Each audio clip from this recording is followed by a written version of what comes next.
फिर से आपको बता देते हैं, ये दो तस्वीरें आप देख रहे हैं। काबुल एयरपोर्ट के पास का ये इलाका, एक घर में धमाका होता है, धुआं उठता हुआ नजर आता है। शुरुआती जानकारी थी रॉकेट से हमला हुआ, लेकिन अब जो खबर आ रही है वो ये कि काबुल धमाके पर अमेरिका का ये बदला पार्ट 2, इसे आप ऐसे कह सकते हैं। काबुल के खाजे बोगरा इलाके में ये एयर स्ट्राइक की गई है, मिलिट्री स्ट्राइक अमेरिका की तरफ से की गई है। बताया यह जा रहा है कि ISIS-K के आतंकी यहां पर छिपे हुए थे, जिन पर अमेरिका ने ये अटैक किया, एयर स्ट्राइक किया, मिलिट्री स्ट्राइक किया, और संभवतः जो एक हमला करने जा रहे थे उन पर यह अटैक किया गया। क्योंकि अमेरिका ने पहले इस बात की आशंका जता दी थी कि अगले 24 से 36 घंटे में एक बार फिर से काबुल एयरपोर्ट को निशाना बनाया जा सकता है, एक बार फिर से आतंकी हमला हो सकता है। और ऐसे में एयरपोर्ट के पास के इलाके में एक घर पर जो हमला हुआ है वो दरअसल अमेरिका की एक मिलिट्री स्ट्राइक है। ISIS-K के ठिकाने पर यह अटैक किया गया। इससे पहले काबुल के एयरपोर्ट के पास जब धमाका हुआ था, बैरन होटल के पास धमाका हुआ था अमेरिका की तरफ से, तब भी ड्रोन स्ट्राइक की गई थी। और अब हमले की आशंका जताकर हमला हो उससे पहले अमेरिका की तरफ से यह बड़ा कदम उठाया गया है। रविंदर, तो क्या अब यह समझा जाए कि आने वाले दिनों में अमेरिका की फौज यहां रहकर तो नहीं, लेकिन जो लड़ाई 20 साल से चल रही थी वो अब आगे इसी तरीके से मिलिट्री एयर स्ट्राइक के जरिए जारी रहेगी? एग्जैक्टली लड़ाई कम करेगा अमेरिका, बट अब जो अमेरिका करेगा वो बिना अपने किसी सोल्जर को ऑन द ग्राउंड यूज करे हुए करेगा। वो केवल इसको एक वीडियो गेम की तरह टेक्नोलॉजी के जरिए, ड्रोन्स के जरिए, मिसाइल्स के जरिए, एयरफोर्स की बॉम्बिंग के जरिए अपने जो टारगेटेड दुश्मन है उनको, जिनको निकालना है अमेरिका, उनको वैसे टारगेट करेगा। और अगर हाँ जरूरत पड़ी, अमेरिका को लगा कि एक हाई वैल्यू टारगेट है कोई, उसको निकालना है, उस केस में वो जैसे इन्होंने ओसामा बिन लादेन को रात के अंधेरे में जाके 50-60 मरीन्स ने चुपचाप जा करके उठा करके मार दिया, तो उस तरह से कोई इक्के दुक्के करेंगे जो हाई वैल्यू टारगेट होगा। उसके अलावा अमेरिका ये रिमोट वॉर करेगा अगर उसके अपने उसमें पड़े। नाउ द पॉइंट इज कि अमेरिकन इंटरेस्ट अब अफगानिस्तान में वैसे भी कम हो रहा है, बट फिर भी जो ऐसे कंडीशंस आएंगी जहां होगा अमेरिका को अपनी साख के लिए या अपने नेशनल इंटरेस्ट के लिए या बदला लेने के लिए। देखिए अभी जो काबुल में अटैक हुआ उसमें कितने लोग मारे गए, तो कितने लोग इन्वॉल्व थे पीछे प्लानिंग में? केवल वही 2 लोग थे जिनको इन्होंने 2 दिन पहले मार दिया, कि 10-15 लोग इन्होंने आइडेंटिफाई कर ले कि ये सारे ग्रुप थे, इन्होंने डिसाइड करा, अंजाम दिया। तो उन 15-20 लोगों को मारना है तो उनको कैसे एक एक को चुन चुन के जब मौका मिलेगा अमेरिका मारेगा, बट ये एक रिमोट वॉर के जरिए करेगा। और इसका एक शब्द भी और एक टर्म भी यूज कर रही है अमेरिकन मिलिट्री एंड बाइडन कि ओवर द होराइजन कैपेबिलिटी। मतलब हमारे पास इतनी कैपेबिलिटी है कि हम आपके होराइजन से आकर के ऊपर आसमान से ही आपको आपको हम एलिमिनेट कर सकते हैं। तो अमेरिका की स्ट्रैटेजी ये रहेगी। तभी तो आपको ध्यान हो, अमेरिका पाकिस्तान से एयरबेस मांग रहा था, सेंट्रल एशिया में एयरबेस मांग रहा था। अमेरिका को था कि मेरे को कोई एयरबेस मिल जाए अफगानिस्तान के बिल्कुल पास में, ताकि मेरे को अगर कभी कुछ इमीडिएट रिएक्शन करना हो तो 10 मिनट में या आधे घंटे में मेरे ड्रोन पहुंच जाएं। अभी जो इन्होंने ड्रोन यूज करा है, जो अभी 2 दिन पहले इन्होंने ISIS के जो 2 बंदों को मारा है, वो ड्रोन अगर कतार से निकला है, उसकी स्पीड एवरेज होती है 400 किलोमीटर प्रति घंटा, और कतर से या कहीं से भी वहां तक का, पेशावर तक का डिस्टेंस करीब एटलीस्ट 2000-3000 किलोमीटर है। वो 400 किलोमीटर प्रति घंटा की स्पीड से जो ड्रोन चल रहा है, उसे तो 5 घंटे लगे वहां पहुंचने में, राइट। और तब तक जो इनका टारगेट था मानो वो निकल गया, तो वो तो ड्रोन वेस्ट हो गया ना। तो इसलिए जितना पास अमेरिका हो सकता अफगानिस्तान से, अमेरिका वो चाहता था। बट अब जो भी है, नहीं तो अपने कतर के बेस से, नहीं तो अपने पर्शियन गल्फ में या कहीं पे अपने एयरक्राफ्ट कैरियर से भेजेंगे अमेरिका। तो ये इनकी है over the horizon strategy capability, और इस पे अमेरिका को बहुत विश्वास है। और उन्हें कि यहाँ पर अब हमारा कोई खास इंटरेस्ट तो है नहीं अभी निकल जाने के बाद, राइट। और जो बाकी अगर कोई इंटरेस्ट होंगे, कोई बड़ा ऊंच नीच हो गया, तो हमारे पास इनफ कैपेबिलिटी है कि जाकर के हम इनको बॉम्ब कर देंगे अच्छे से, और बाकी अपने हवाले पे रहे। ठीक है परिहार साहब, क्या यही आने वाले समय में आपको नजर आता है जो रविंदर कह रहे हैं, रिमोट वॉर? अपने फौजियों की जान खतरे में डाले बिना एयर स्ट्राइक के जरिए आतंकियों पर अटैक। जी हाँ, बिल्कुल। एक्चुअली फ्यूचर वारफेयर का डॉक्ट्रिन ही ये है कि इसमें air and space superiority, cyber space and air superiority जो है आगे चल के काम करेगी। और अमेरिका का आप देखिए, ग्राउंड फोर्स उनके इतने डेडिकेटेड नहीं है कि वो दूसरे देश में जाके एडवर्स कंडीशंस में वहां पर लड़ाई लड़े। वहां पर आर्मी, जैसे हमारे यहाँ 17 साल की उसमें जवान भर्ती होता है, वहाँ 25, 28, 30 साल की एज में आते हैं वो लोग। तो उनका जो है एयर एंड जो नेवल सिक्योरिटी जो है अमेरिकन फोर्सेस के, वो बहुत जबरदस्त हैं, टेक्नोलॉजी बेस्ड हैं। और वो जहां भी उनको सक्सेस मिली है, उनको एयर स्ट्राइक से ही, उसके द्वारा ही मिली है। उनके ग्राउंड फोर्सेस उनके हर जगह हारे हैं, चाहे वो इराक गल्फ हो, चाहे वियतनाम हो, चाहे अफगानिस्तान में भी आपने देखा है। तो अल्टीमेटली एयर सुपेरिटी, और उसमें भी अनमेन्ड जो ड्रोन सिस्टम्स हैं, अवॉक सिस्टम्स हैं, यही आगे का फ्यूचर है। और जैसा रविंदर जी बिल्कुल सही कह रहे थे कि आपको एक बेस चाहिए जहां से कि आप अफगानिस्तान में एंटर कर सकते हैं। तो पाकिस्तान के अलावा कि एक फिदाइन हमला रोकने के लिए ये स्ट्राइक की गई, एक फिदाइन हमला होने जा रहा था ISIS के आतंकी करने जा रहे थे त्रिपाठी साहब, इसे रोकने के लिए ये एयर स्ट्राइक की गई। जी, जिसको आप कहते हैं कि प्रिवेंटिव स्ट्राइक, ये प्रिवेंटिव स्ट्राइक थी। उनको पता लग चुका था कि एक और हमला होने वाला है, उनकी इंटेलिजेंस मिल चुकी थी, उन्होंने इंटेलिजेंस जो गैदर की थी उसकी वजह से शायद पॉइंटेडली वो जगह भी पता लग गई, उन्होंने ये हमला किया। कहा जाता है कि उसमें 2 लोग और एक बच्चा, या 2 बच्चे और एक आदमी मारा गया है। अब वो तो कौन कौन होगा पता नहीं, लेकिन अब ये चीज़ देखने की है कि अमेरिका ने ये तो कहा था, जाते जाते एक प्रेस कॉन्फ्रेंस में एक रिपोर्टर के जवाब में उन्होंने कहा था कि हमने साथ छोड़ा है, हाथ नहीं छोड़ा है। हमने हाथ छोड़ा है, साथ नहीं छोड़ा है, कि मतलब हम दूर रह करके भी आपको मदद करते रहेंगे। तो ये तो वो वहाँ से, जैसा कि सज्जन साहब बता रहे थे कि दोहा से, कतर से वो कर रहे हैं। और उनकी एरियल स्ट्राइक की कैपेबिलिटी बहुत ज़्यादा है। इस वक्त मेरे ख्याल से दुनिया में सबसे ज़्यादा है। तालिबान से या ISIS के से क्या कंपेयर करना, उनके पास तो कुछ है ही नहीं।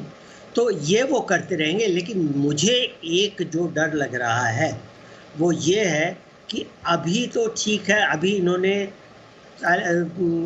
ISIS के का एक और प्रिवेंटिव वो कर दिया, उस पर हमला। 2-3 हो सकता है ये और करें, क्योंकि जाते जाते इनको भी जाने में टाइम नहीं, मेरे ख्याल से हफ्ते भर में ज़्यादा निकल जाएंगे अगर 31 तक नहीं जाते तो। लेकिन उसके बाद क्या होगा? उसके बाद क्या अमेरिका का उतना ही इंटरेस्ट बना रहेगा यहाँ? मेरे ख्याल से नहीं बना रहेगा। और इसलिए उसके बाद अगर ISIS और तालिबान के बीच में लड़ाई होती है, जिसमें तमाम निर्दोष नागरिकों की जानें जाएंगी, जैसे गई काबुल एयरपोर्ट को 2 दिन पहले, तब क्या होगा? उसकी जिम्मेदारी किसकी होगी, या उसको रोकने का क्या उपाय होगा? ये बड़ा ठीक। परिहार साहब का कनेक्शन कट गया था, मैं एक बार फिर से आपके पास आऊंगा। जैसा कि त्रिपाठी जी कह रहे हैं कि जब तक रेस्क्यू पूरा नहीं हो जाता तब तक अमेरिका का इंटरेस्ट है। जिस दिन अमेरिकी नागरिक सही सलामत वापस अमेरिका पहुंच गए, अमेरिका की फौज वापस पहुंच गई, उसके बाद यह स्थिति कंट्रोल करने वाला कोई नहीं होगा।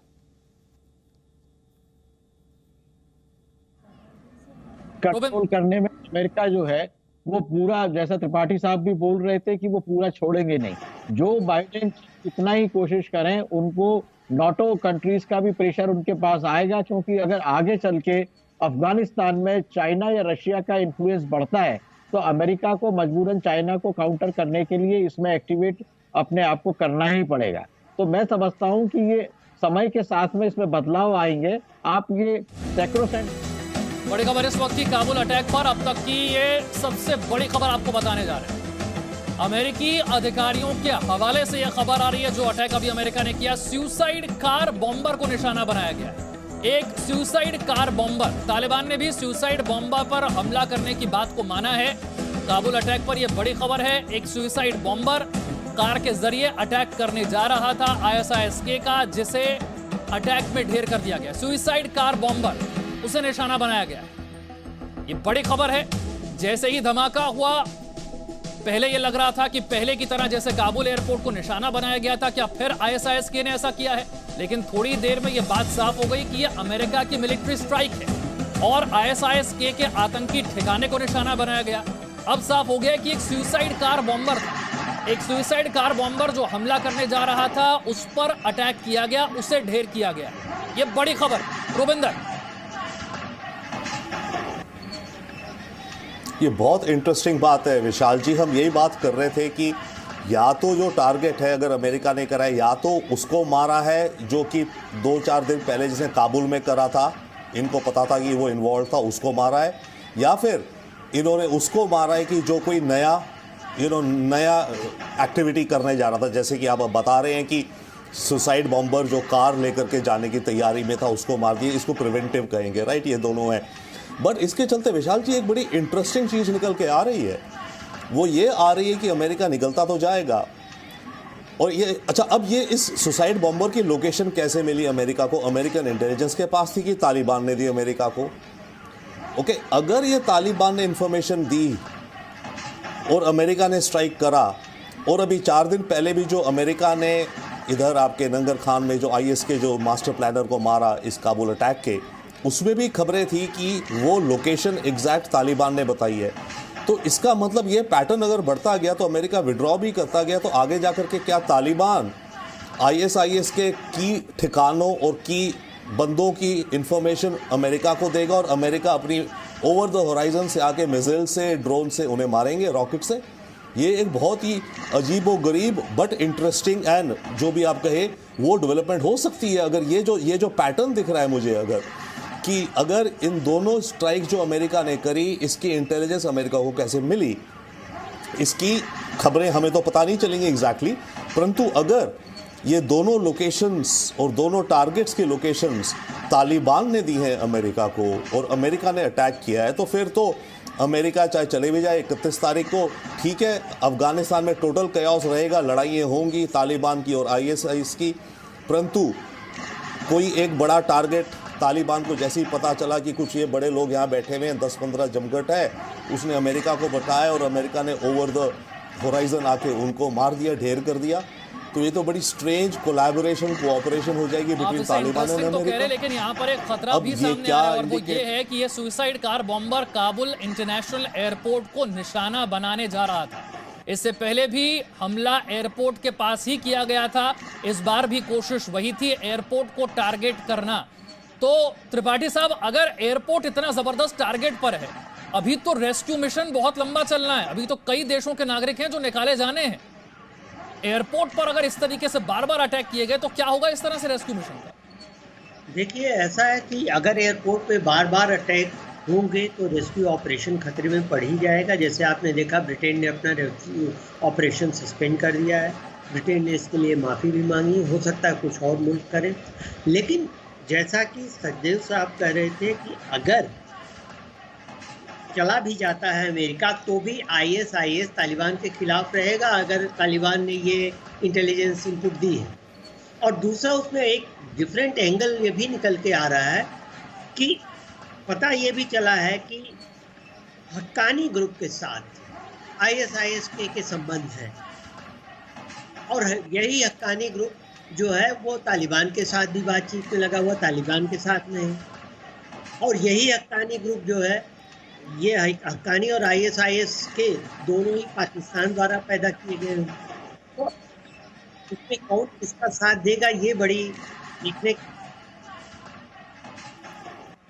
चला जाएगा, तभी शायद ये पोजीशन क्लियर।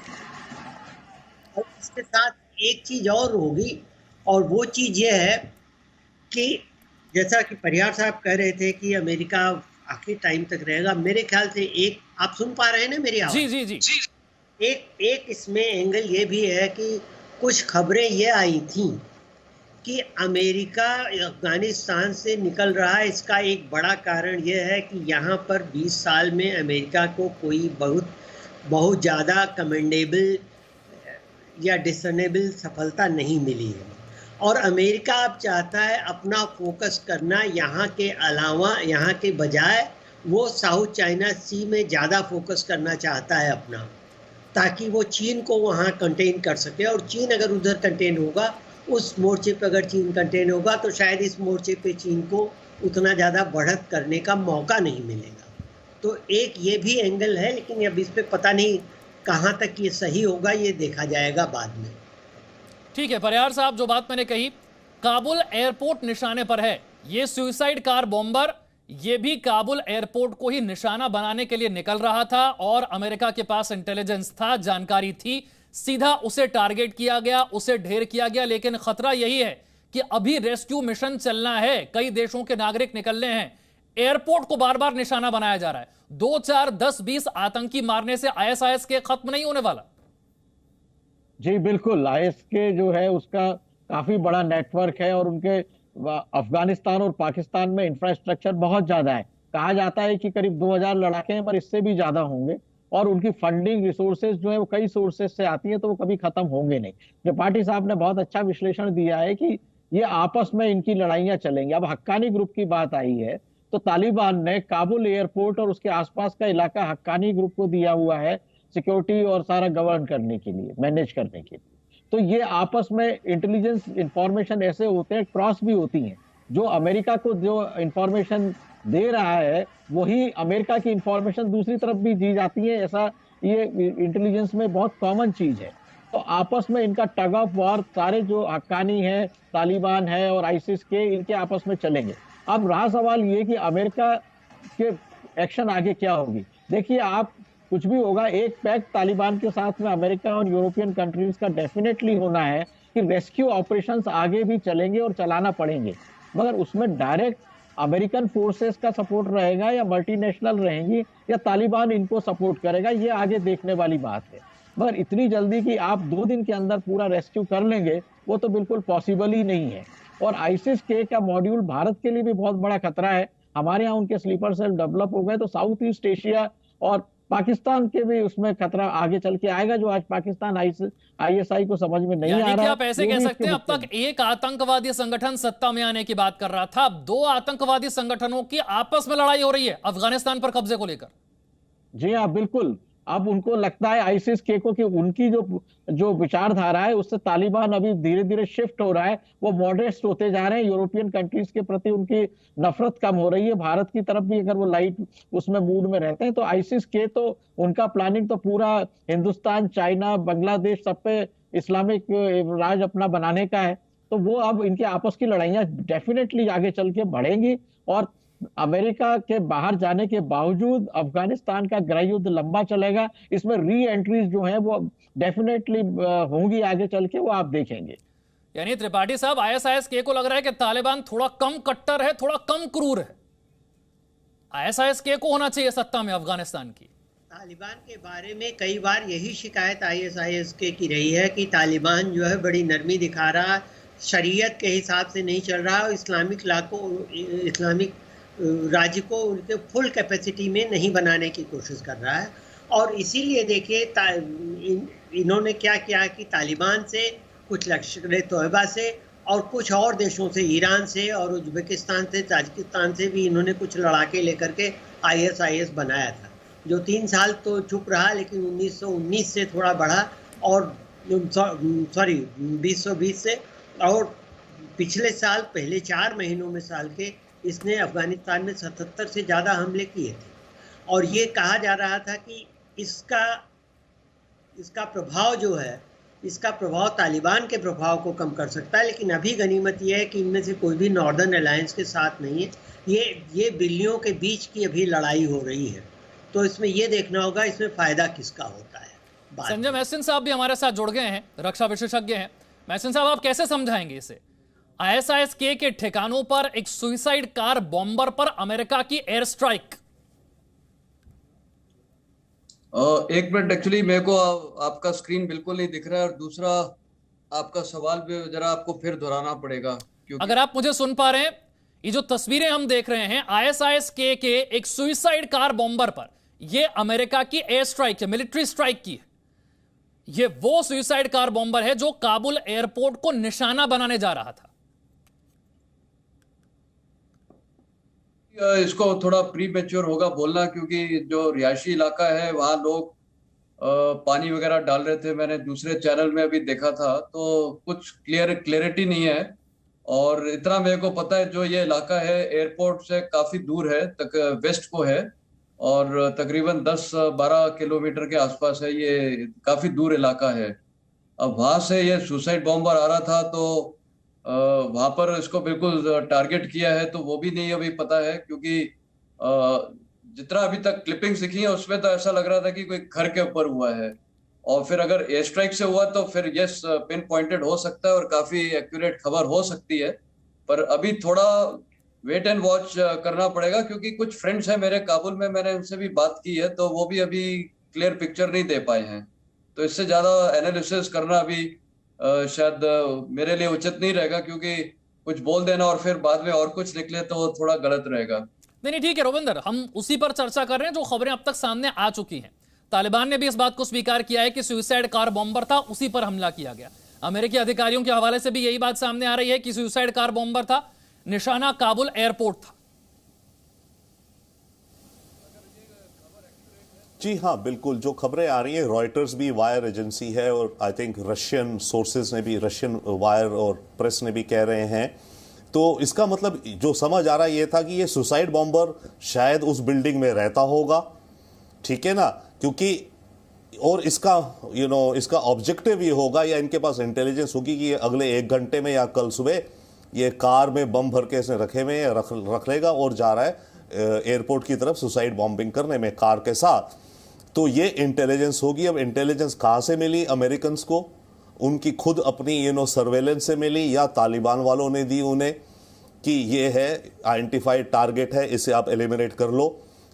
देखिए, एयरपोर्ट इस समय मैग्नेट बन गया है, दुनिया की पूरी माइक्रोस्कोप के अंदर है, पूरी दुनिया की नजरें हैं काबुल इंटरनेशनल एयरपोर्ट पे। और मैं बार बार ये कह रहा हूं, अभी तो ये मानिए कार बॉम्बर अगर सुसाइड जाकर के मानो गेट पे मारता, 100 लोगों को मारता, अनफॉर्चुनेट।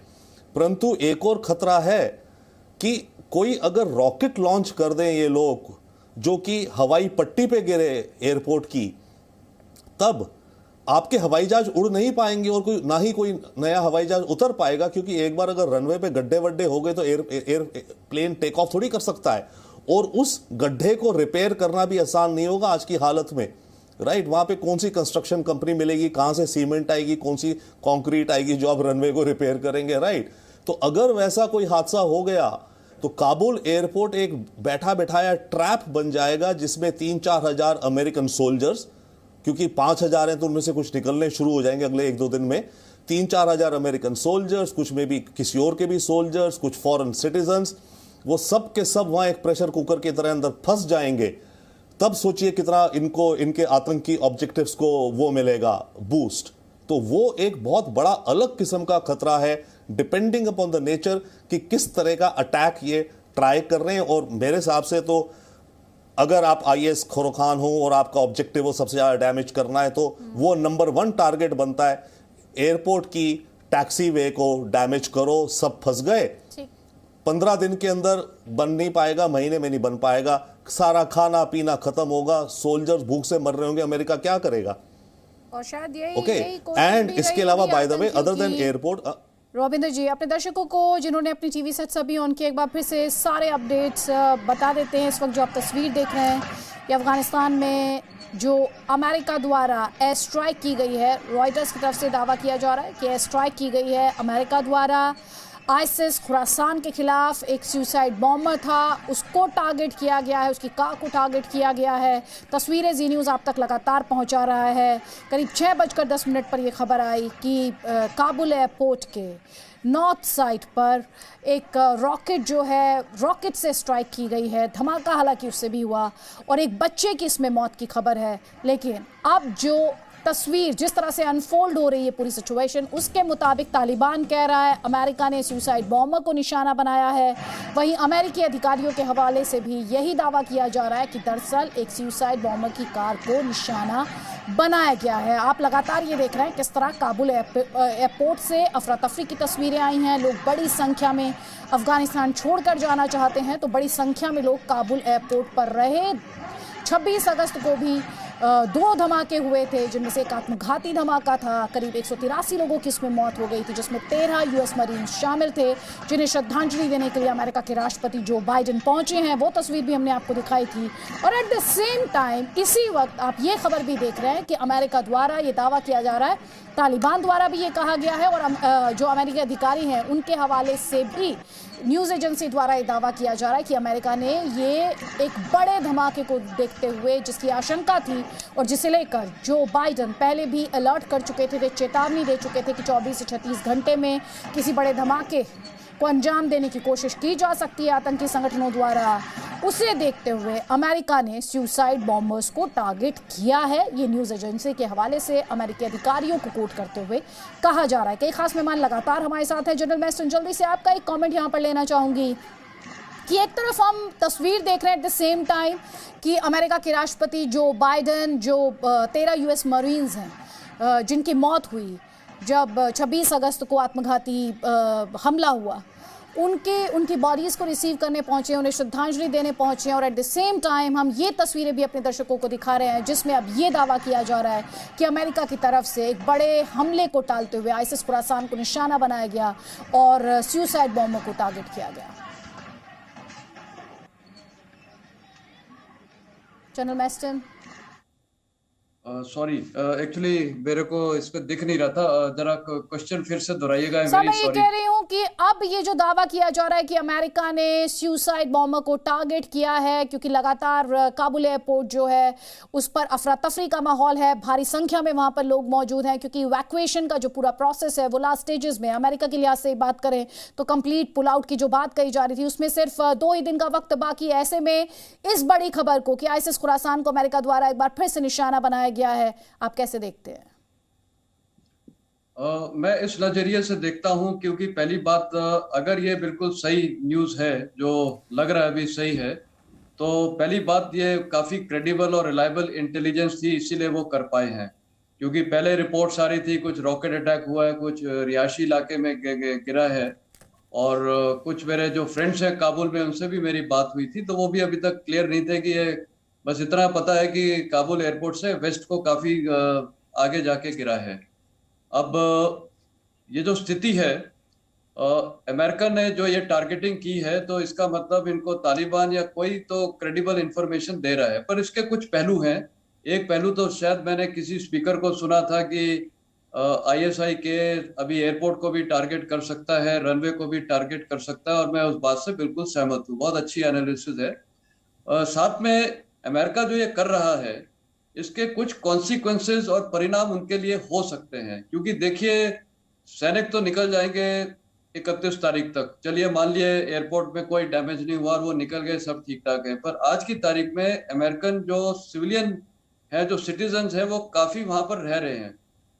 जो कुछ न्यूज़ चैनल्स में मैंने देखा था, तकरीबन 1500 तक के हैं, और कुछ और फॉरेन नेशनल्स भी हैं, जैसे UK के भी हैं, जो वहाँ पर सिटीजन्स नहीं है, मतलब रह रहे हैं, कोई कॉन्ट्रैक्टर्स हैं या जो भी हैं।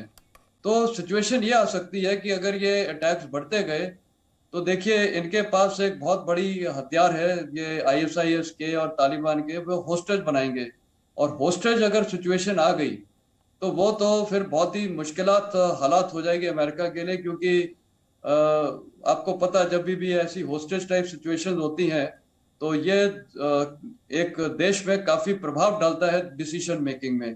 तो वो हो सकता है, तो अमेरिका को जो भी ये अभी कर रहे हैं, काफी सोच समझ के साथ करना पड़ेगा। क्योंकि देखिए, अभी बाइडेन की अप्रूवल रेटिंग्स काफी डाउन है, तो ये अगर बार बार कर रहे हैं, तो अपनी अप्रूवल रेटिंग्स को बढ़ाने के लिए तो है, पर कुछ कॉन्सिक्वेंसेस भी है। ये अगर इनके सिटीजन सारे निकल चुके होते, तो इनके पास टोटली फ्री हैंड था सब कुछ करने को। तो ये थोड़ा एक चिन्ह रहेगा उनके नेशनल इंटरेस्ट के प्रति। तो ये मेरा एनालिसिस है। ठीक, आपने क्योंकि जिक्र किया यूएस सिटीजन्स का जो कि अफगानिस्तान में फंसे हैं, सेक्रेटरी ब्लिंकन का एक स्टेटमेंट है न्यूज़ एजेंसी एएफपी पर। वो ये कह रहे हैं कि करीब 300 यूएस सिटीजन्स हैं जिन्हें अभी भी अफगानिस्तान से इवैक्यूएट किया जाना है।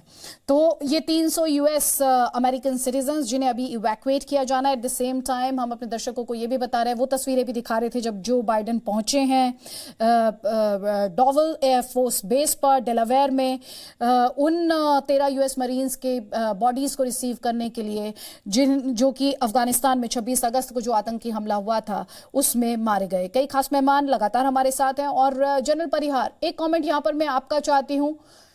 ठीक उसी पॉइंट पर वापस लौट रही हूं जो बाइडन अमेरिका के राष्ट्रपति कहते हैं 24 से 36 घंटे एक बड़ा आतंकी हमला हो सकता है।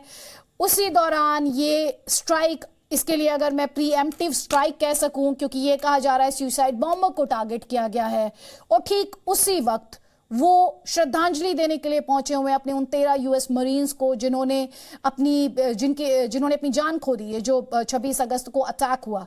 अमेरिका के इमेज मेकओवर के लिहाज से तस्वीरें कितनी स्ट्रांग या कितनी पावरफुल हैं ये देखते हुए कि बीते 2 हफ्तों में अमेरिका की इमेज, उसके रेपुटेशन, उसके प्रेस्टीज को जबरदस्त नुकसान हुआ है।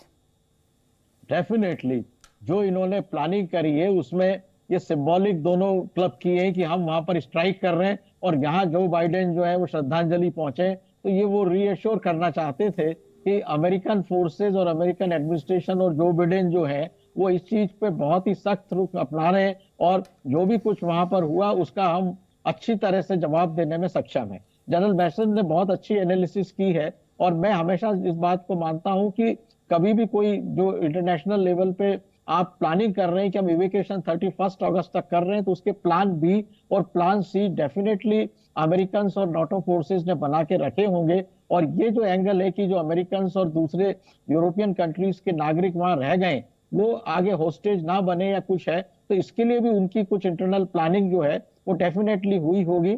तो आगे चल के हमें देखना होगा कि ये सिचुएशन कैसे टर्न लेती है। ये बहुत टर्मोइल जो है ये काफी महीनों तक चलेगा और जैसा कि रविंदर जी भी बोल रहे थे, हम सारे इस पर डिस्कशन करते रहे कि अमेरिका अफगानिस्तान से चला जाएगा मगर अफगानिस्तान में उसका इंटरफेरेंस पूरी तरह से नहीं खत्म होगा, वो चलता रहेगा। क्योंकि चाइना को अगर उन्हें क्वाड में वहां पर साउथ चाइना सी में अगर एंगेज करना है तो यहाँ वो फ्री हैंड देना उनके लिए पॉसिबल नहीं है। तो ये टग ऑफ वॉर की सिचुएशन जो है कई सालों तक चलेगी। तालिबान गवर्नमेंट वहां पर इतनी आसानी से गवर्न नहीं कर पाएगी और हो सकता है कि देर अबेर से फिर वहां पर मल्टीनेशनल एक्शंस जो है यूरोपियन कंट्रीज के फिर देखने को दिखाई दें हमें। जी के Tripathi ji, as a former diplomat, ये जो तस्वीरें हैं जो अफगानिस्तान से आ रही हैं, एक सवाल जो बार बार खड़ा होता है वो ये है कि यूएस तो चला जाएगा, अपने फोर्सेस को पुल आउट कर लेगा, लेकिन जो अफगानी हैं, जो लोकल्स हैं, उनका क्या? उनका डेस्परेशन हमने बीते 2 हफ्ते में देखा है कि किस तरह से उन्होंने अफगानिस्तान को छोड़ने की कोशिश की है। उन तक मदद किस तरह से पहुंच पाएगी? क्योंकि यूएन को लेकर लगातार सवाल उठे हैं। क्या यूएन इफेक्टिव रहा? क्या यूएन एफिशिएंट रहा? क्या यूएन वो रोल निभा पाया जिसकी ऐसे क्राइसिस में उम्मीद की जाती है? देखिए, वो सब यूएन कुछ नहीं कर पाया है, लेकिन अभी जो मुख्य चीज़ है, जो अभी की इमीडिएट नीड है यूएस के जाने के बाद, वो ये है कि जो अफगान वहाँ पर हैं अफगानिस्तान में, जिनके पास अब रसद की कमी है, पानी की कमी हो रही और नेसेसिटीज़ की कमी हो रही है, इम्यूनिटीज़ की, तो उनको ह्यूमैनिटेरियन ग्राउंड पर असिस्टेंस पहुँचाना ये बहुत ज़रूरी हो जाता है। और शायद इस क्षेत्र में यूएन की एजेंसीज, रेड क्रॉस और कई एनजीओज आकर के काम करें, और मेरे ख्याल से 2-1 ने तो काम करना भी शुरू कर दिया। तो सबसे पहले तो ये बड़ी बात है कि वहाँ लोग जिंदा रहें। उसके बाद ये देखने की बात होगी कि उनके मानवाधिकार कहाँ तक सुरक्षित हैं, उनके महिलाओं के अधिकार कहाँ तक सुरक्षित हैं। तो पहले तो सर्वाइवल के लिए यूएन को इसमें कुछ करना चाहिए और एनजीओज को भी इसमें कुछ करना चाहिए। ये बहुत बड़ी ट्रेजेडी, बहुत बड़ी कैटास्ट्रॉफी होने वाली है। अगर इसी तरह से लड़ाई चलती रही तो अफगानिस्तान में चीज़ों की किल्लत हो जाएगी, लोग भूखों मरने लगेंगे। पहले उस चीज़ पर हमें ध्यान देना होगा। रविंद्र सचदेव, ये तस्वीरें, उसके बाद अगर हम अब अफगानिस्तान की इंटरनल जी। पिक्चर की बात करें, अमेरिका ने एजेंसी दावा कर रही है कि अमेरिका ने ये स्ट्राइक की है, आईसिस खुरासान को टारगेट किया है, लेकिन आईसिस खुरासान को ख़त्म करना, इस तरह की स्ट्राइक्स तो ठीक है, लेकिन आईसिस खुरासान को ख़त्म करना अमेरिका के लिए कितना बड़ा चैलेंज है। और ये देखते हुए भी क्या अब हम अफगानिस्तान में आईसिस खुरासान वर्सेस तालिबान की लड़ाई देखेंगे, और we know who is pulling their strings, ISI in Pakistan is pulling their strings. बिल्कुल। देखिए, एक तो अगर अमेरिका आईएसआईएस को निकाल सकता तो 20 साल में अभी तक क्यों नहीं निकाला? Most surprising. ठीक है, तो ऐसे तो निकाल नहीं पाएगा, और टारगेटेड स्ट्राइक्स करके कितना कर लेगा? होगा कि भाई हमने किसी सरगना को मार दिया इनके, फिर एक आध महीने बाद आएगा जो सुसाइड बॉम्बिंग करने जा रहा था, मैंने उसको मार दिया, उस तरह की शायद चीजें करे।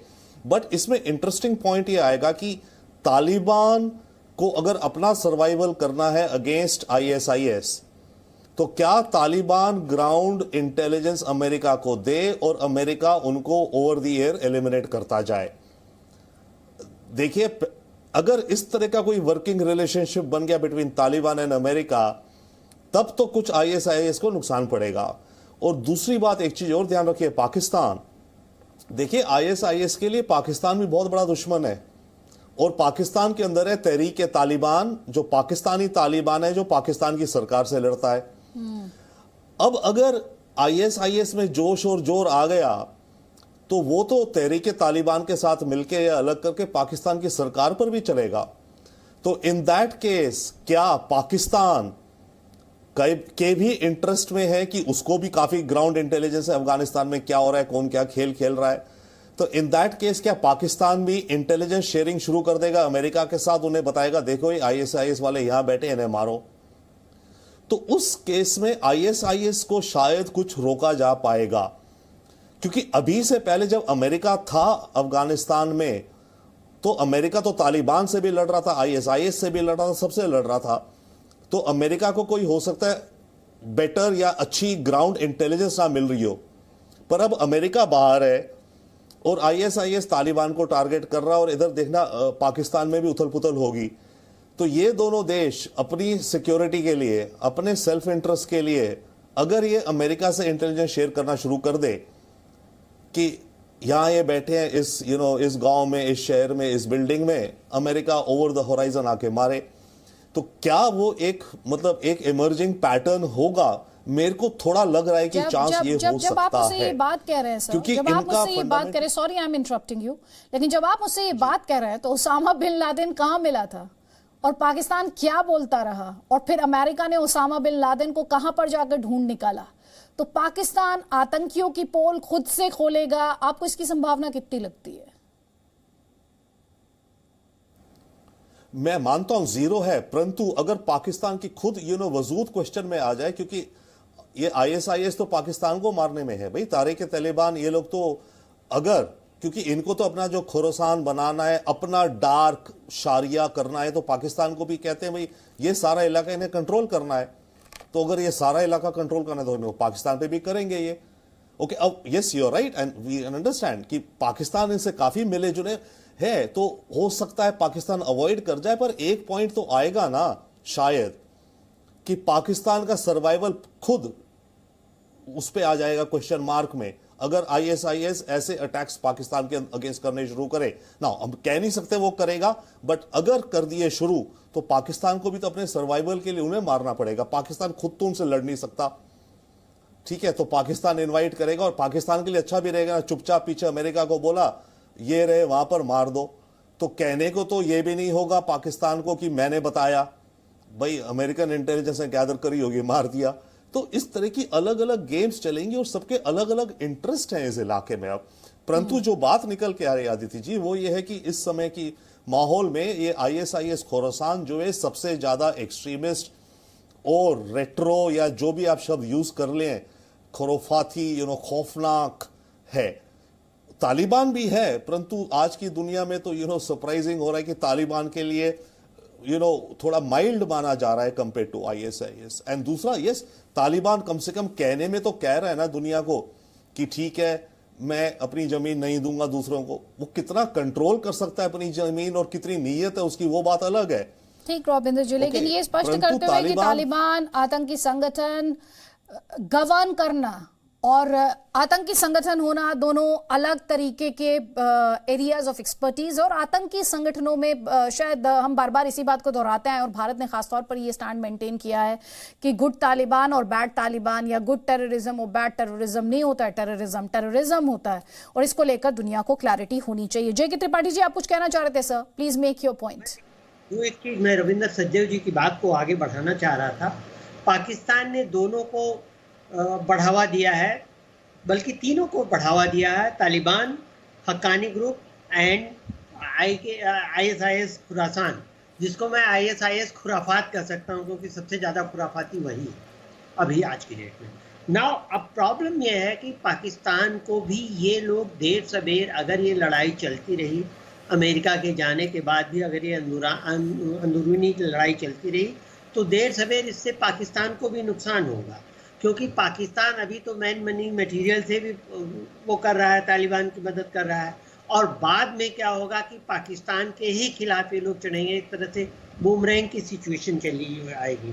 दूसरी चीज़ जो ये कहा जा रहा था, उससे भी मैं सहमत हूँ कि आपने एक को मार दिया, मान लिया वहाँ नंगनहार में मार दिया, एक को आज मार दिया, एक को कल परसों मार देंगे, 4-6 और मार देंगे, लेकिन इससे क्या ख़त्म हो जाएगा? उसामा बिन लादेन को मार गिराया गया तो क्या जो है अलकायदा ख़त्म हो गया? ख़त्म तो नहीं हुआ। या तालिबान के ही पहले उनको मार गिराया गया था, तो मुल्ला उमर को, तो क्या तालिबान ख़त्म हो गया था? ख़त्म तो नहीं हुआ था। तो ये चीज़ें चलती रहेंगी, क्योंकि टेररिज्म से निपटने का रास्ता सिर्फ ये नहीं है कि आप सिर्फ एक दो स्लीपर सेल या जहाँ जहाँ टेररिस्ट अटैक हो या होने की पॉसिबिलिटी हो उनको मारते रहें। उसका रास्ता तो ये भी है कि उनको इंगेज करना पड़ेगा, कंस्ट्रक्टिवली इंगेज करना पड़ेगा, तभी ये बात बनेगी, और वो अभी निकट भविष्य में नहीं दिखता, और निकट भविष्य में चूंकि ये नहीं होगा, इसलिए पाकिस्तान को भी परेशानी होगी, क्योंकि जैसा मैंने कहा, जितनी देर लड़ाई चलेगी उतना ही पाकिस्तान को परेशानी पाकिस्तान की ओर बढ़ती जाएगी, क्योंकि उसके ऊपर खतरा बढ़ता है। ठीक, हमारे साथ कर्नल अनुराग शुक्ला भी जुड़ गए। कर्नल अनुराग शुक्ला, ये एक बड़ी खबर हम अपने दर्शकों को दिखा रहे हैं, जिसमें अब ये दावा किया जा रहा है कि अमेरिका ने सुसाइड बॉम्बर्स को टारगेट किया है जो कि काबुल एयरपोर्ट को टारगेट करना चाह रहे थे। तो अमेरिका की तरफ से ये बड़ी कार्रवाई जो है वो की गई है अफगानिस्तान में। ये जो पूरी सिचुएशन है इस वक्त, आपका एनालिसिस, आपका असेसमेंट, आपका आकलन क्या कहता है? जी, मेरा असेसमेंट ये है कि अमेरिका के ऊपर इस समय डोमेस्टिक प्रेशर बहुत ज़्यादा है, और इसके साथ साथ उसके बहुत सारे इंटरेस्ट जो इस समय अफगानिस्तान के अंदर हैं उनको बचाना है, और उनको अपने लोगों को कॉन्फिडेंस देना है कि आप परेशान मत होइए, हम लोग आपकी सुरक्षा के लिए अभी भी हैं। तो ये एक तरह से वार्निंग शॉट है, ये एक तरह से वार्निंग शॉट है, ना केवल अपने दुश्मनों के लिए बट तालिबान के लिए भी, कि कोई ऐसी हरकतें जो उनकी तरफ से की जा रही है या उनकी मदद से की जा रही हैं, हम लोग बिल्कुल तैयार हैं, हमें कमजोर ना समझा जाए, और हम किसी भी तरह की सिचुएशन में अपने डिसीजन लेने को सक्षम रखते हैं। और इसी चीज को ध्यान में रखते हुए उन्होंने एक स्ट्राइक किया था 2 दिन पहले, और एक स्ट्राइक आज हुआ है। आने वाले समय में भी लोग स्ट्राइक करते रहेंगे। देयर विल बी कैजुअलिटीज, कुछ कैजुअलिटीज होंगी लेकिन जो कंफर्म नहीं हो पाती हैं, लेकिन ये अमेरिका के लिए करना बहुत जरूरी है। और ये जरूरी सिर्फ इसलिए है क्योंकि उनको टाइम चाहिए, उनको अपने विड्रॉल के लिए, जो कि 31 का टाइमलाइन लगा हुआ है, उससे पहले उनको थोड़ा सा टाइम चाहिए, और वो चाहते हैं कि उस दौरान जितना पीस प्रोसेस बना रहे, जितना पॉसिबल हो सके, वो अपने से जितने से ज्यादा इंटरेस्ट हैं उनको अपने देश से निकालना चाहते हैं। लेकिन अभी सिचुएशन चेंज हो गई है। सिचुएशन चेंज होने की वजह से ऐसा लग रहा है कि ये जो 31 अगस्त का टाइमलाइन है, हो सकता है उसको बढ़ाना पड़ जाए, और अगर बढ़ाना ना भी पड़ा जाए तो अगर उनके कंट्रोल में एयरपोर्ट नहीं रहेगा, अगर कंट्रोल छूट जाएगा या चारों तरफ से घेर लिया जाएगा और उनके जो इंटरेस्ट हैं वहां पे रह गए हैं वो वहां पे नहीं पहुंच पाएंगे, तो उनको विकल्प यानी दूसरे रास्ते भी ढूंढने पड़ेंगे जो कि लैंड के हो सकते हैं। और उस दौरान हमारे को उसमें सुप्रीमेसी बनाए रखना बहुत जरूरी है। दुश्मनों को खतरा है और ये लोग चाहते हैं कि उनके ऊपर प्रेशर बना के रखें, और सिर्फ यही वजह है कि वो लोग स्ट्राइक कर रहे हैं और आगे भी करते रहेंगे। जी, रोबिंदर सचदेव लगातार हमारे साथ है। रोबिंदर जी, आपसे मैं समझना चाहती हूँ, हम इतने सारे एक्टर्स की एक साथ बात कर रहे हैं। हम तालिबान की बात कर रहे हैं जो कि अब गवर्न करना चाहता है, टेररिस्ट ऑर्गेनाइजेशन है, उसके साथ हाथ उसने मिलाया हुआ है हक्कानी नेटवर्क के साथ। Then there is al-Qaeda also, there is ISIS Khorasan, और फिर अमेरिका और साथ ही नेटो फोर्सेस जिसमें से कई पुल आउट कर चुकी हैं। मेन चैलेंज अगर एक तरीके से माना जाए तो जैसे सेक्रेटरी ब्लिंकन ने कहा कि अब 300 यूएस सिटीजन्स हैं जिनको हमको इवैक्यूएट करना है। अगर इन सभी के रोल्स की और इनके मौजूदा हालात की बात की जाए तो इस सिचुएशन को सिंप्लीफाई कीजिए हमारे दर्शकों की बेटर अंडरस्टैंडिंग के लिए कि अफगानिस्तान में एक्चुअली इस वक्त हो क्या रहा है। अफगानिस्तान में एक्चुअली अभी तो ये हो रहा है, बाकी सारी चीजें अलग है। वहां का काबुल एयरपोर्ट जो इंटरनेशनल एयरपोर्ट है वो इस समय दुनिया का सेंटर ऑफ अट्रैक्शन बन गया है, और उस एयरपोर्ट के बाहर बहुत सारे आम अफगान जो कि तालिबानी राज से भागना चाहते हैं वो खड़े हैं। उनको रोकने के लिए तालिबान के सोल्जर्स खड़े हैं और उनके पीछे अमेरिकन सोल्जर्स हैं। अमेरिका एयरपोर्ट के अंदर अंदाजन करीब 5-1 हजार अमेरिकन सोल्जर्स हैं और टेक्नीशियंस हैं। देखो, जब एयर ट्रैफिक कंट्रोल होता है और प्लेन जब आता है तो उसकी इंजीनियरिंग वगैरह की क्विक सर्विसिंग होती है बिफोर प्लेन दोबारा उड़े, तो उस तरह के टेक्नीशियंस हैं जो कि अमेरिकन ही है मोस्ट प्रोबेबली, या टर्किश हैं शायद कहा जा रहा है। और खतरा यह है कि इसके अलावा बाहर करीब 1001 अमेरिकन भी हैं जो कि एयरपोर्ट तक पहुंचे ही नहीं हैं, क्योंकि अमेरिका का एस्टिमेट है कि करीब 1000 अमेरिकन और हैं अफगानिस्तान में। क्योंकि होता क्या, जब कोई अमेरिकन अफगानिस्तान जाता था, एएफपी को कहा, वो ये कह रहे हैं कि करीब 300 यूएस सिटीजन्स हैं जिनको हमको इवैक्यूएट करना है। नहीं श्योर, ये हो सकता है 300 एयरपोर्ट के अंदर हो जो प्रोसेस कर चुके हैं, बट एक नंबर और है 500 से 1000 अमेरिकन सिटीजन्स का जिन्होंने, जो कि अमेरिकन एम्बेसी उन्हें लोकेट ही नहीं कर पाई है। वो कहाँ है, काबुल में है, किसी प्रोविंस में है, कुछ पता नहीं है। इसी बीच जो बड़ी खबर है, काबुल में अमेरिका ने ड्रोन से एयर स्ट्राइक की है। अमेरिकी अधिकारी के हवाले से ये बड़ी खबर हम आप तक पहुंचा रहे हैं कि ड्रोन स्ट्राइक से सुसाइड बॉम्बर को टारगेट किया गया है। सुसाइड बॉम्बर के पास भारी मात्रा में विस्फोटक था, एयरपोर्ट पर यह हमला करना चाहता था और इसीलिए अमेरिका की तरफ से ड्रोन से ये स्ट्राइक की गई है। ये बड़ी खबर अमेरिकी अधिकारी के हवाले से हम जी न्यूज़ पर आप तक पहुंचा रहे हैं। भारी मात्रा में विस्फोटक था, उसे देखते हुए ड्रोन से ये स्ट्राइक की गई और सुसाइड बॉम्बर को टारगेट किया गया। आप लगातार देख रहे हैं कि किस तरह काबुल एयरपोर्ट पर बहुत ज्यादा भीड़ है, बहुत ज्यादा एक्शन वहां पर है, लेकिन बहुत ज्यादा सेंसिटिव भी काबुल एयरपोर्ट बन गया जिस तरह से आत्मघाती हमला वहां पर पहले हुआ जिसमें 183 लोगों की जान भी चली गई। कर्नल तेज टिक्कू भी हमारे साथ हैं। रोबिंदर सचदेव, वापस मैं आपको फ्लोर दूंगी, लेकिन कर्नल टिक्कू भी हमारे साथ है। कर्नल टिक्कू, इस वक्त हम तस्वीरें भी दिखा रहे हैं और इन्फॉर्मेशन भी पहुंचा रहे हैं। अमेरिका कह रहा है कि हमने ड्रोन से स्ट्राइक किया है। हमने अमेरिकी अधिकारी के हवाले से खबर आ रही है, to be more precise, drone से हमने टारगेट किया। किसे टारगेट किया? सुसाइड बॉम्बर को, जिसके पास भारी मात्रा में विस्फोटक था। ये सिचुएशन किस तरह से अनफोल्ड होती है अब आपको आगे दिखाई देती है और इसमें मैसेज क्या है? देखिए, अमेरिका ने ये जो बात कही है कि उन्होंने सुसाइड बॉम्बर को टारगेट किया है और उसको न्यूट्रलाइज किया होगा, फिर उसका मतलब यही है। मैं इस बात पर यकीन नहीं करता, क्योंकि अमेरिका के पास ड्रोन से अटैक करने के लिए ह्यूमन इंटेलिजेंस कहाँ से आया? क्या उनके सोर्सेज ज़मीन पर हैं? और अगर हैं तो क्या पहला वाला जो अटैक जिसमें उनके 13 मरीन्स मारे गए उसके विषय में उनको कुछ पता नहीं चला? उन्होंने एक से एक ड्रोन से अटैक किया और वो कह रहे हैं कि वो सुसाइड बॉम्बर था। इसके लिए तो precise actionable real time intelligence चाहिए आपको। मुझे नहीं लगता कि अमेरिका के पास आजकल वो कैपेबिलिटी है अफगानिस्तान में कि वो उनको ऐसी इंफॉर्मेशन कोई दे, क्योंकि वो निकल रहे हैं। उनका सबसे बड़ा एसेट काबुल के आसपास में बगराम एयरपोर्ट था, वो उन्होंने खाली कर दिया। बाकी उनके पास क्या था? 2500 ट्रूप्स थे। 2500 ट्रूप्स में से कुछ वो वापस ले गए थे और जब ये अटैक आ गया फिर उन्होंने बिल्डअप कर दिया कि भाई उन्होंने 31 अगस्त तक का डेडलाइन दे रखा है, तो उन्होंने और ट्रूप्स वहाँ पर। आई थिंक अमेरिका बिल्कुल इज इन टोटल मैस इन अफगानिस्तान। और ये जो आपको दिखाई दे रहा है कि वो ड्रोन अटैक कर रहे हैं, सुसाइड बॉम्बर को टारगेट कर रहे हैं, मुझे नहीं लगता इसमें कोई सच्चाई है। ये डोमेस्टिक लेवल पर जो वहाँ पर काफ़ी सारी कंडेमनेशन हो रही है आजकल की एडमिनिस्ट्रेशन की, डेमोक्रेटिक एडमिनिस्ट्रेशन की, उसके लिए वो लोगों को चुप कराने के लिए कर रहे हैं। और अगर एक सुसाइड बॉम्बर को आपने न्यूट्रलाइज कर भी लिया, उससे क्या फर्क पड़ता है? आपके ट्रूप्स वहाँ 6000 ट्रूप्स अभी भी वहाँ पर है, और काबुल एयरपोर्ट के बाहर इतने सारे लोग हैं, तालिबान हैं, और आप गेट के अंदर हो, अगर गेट के पास दोबारा एक और बॉम्बर आ जाता या कहीं से रॉकेट अटैक करते तो आपकी फिर कैजुअलिटीज हो जाएंगी। I think it's a mess. तो अमेरिका जो बोल रहा है मेरे ख्याल से उस पर विश्वास कोई भी नहीं करेगा आजकल।